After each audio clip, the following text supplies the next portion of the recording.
Je m'appelle Gabrielle Chabert, je travaille pour le Forum européen des femmes, qui est une initiative qui tâche de transmettre, de communiquer ce que fait l'Europe de positif en faveur des familles, en faveur de la femme et de la famille et la femme en relation avec la famille et le travail.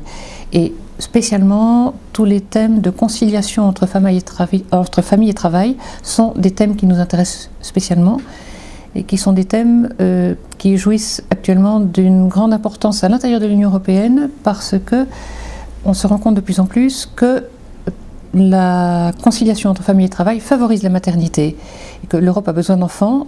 Dans aucun des pays d'Europe actuellement de l'Union européenne on arrive au seuil de renouvellement des générations. Donc les États européens se rendent compte que pour survivre, pour faire marcher l'économie, pour marcher comme société, ils ont besoin d'enfants, ils ont besoin de citoyens.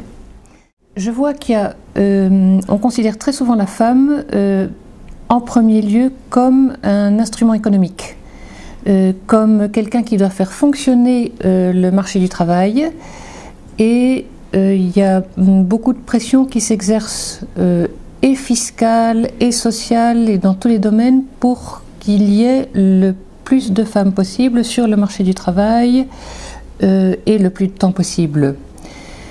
Je suis, moi, personnellement, tout à fait à faveur de la liberté de choix de la femme, qu'elle puisse se dédier soit à un travail professionnel en dehors de sa famille, soit à sa famille.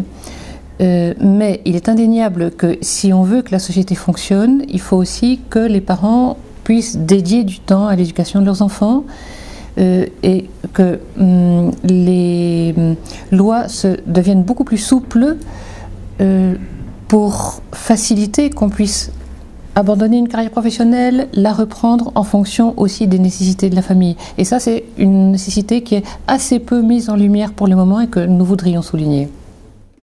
Alors, les ONG ont actuellement une opportunité formidable de se faire entendre dans l'Union européenne.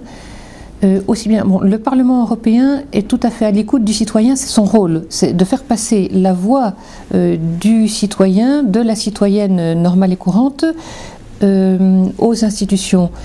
Et la Commission, qui a un rôle plus administratif, est aussi de plus en plus attentive à ce que pensent les personnes. Et il y a plusieurs instruments qui sont mis en place actuellement par l'Union européenne pour que les gens puissent donner leur avis.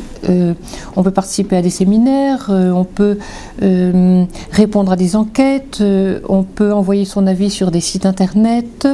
Il y a beaucoup de possibilités. On peut venir aussi participer à Bruxelles à des activités, à des rencontres. Il y a beaucoup de possibilités qu'il faut prendre du temps pour découvrir et il est important que les familles fassent entendre leur voix.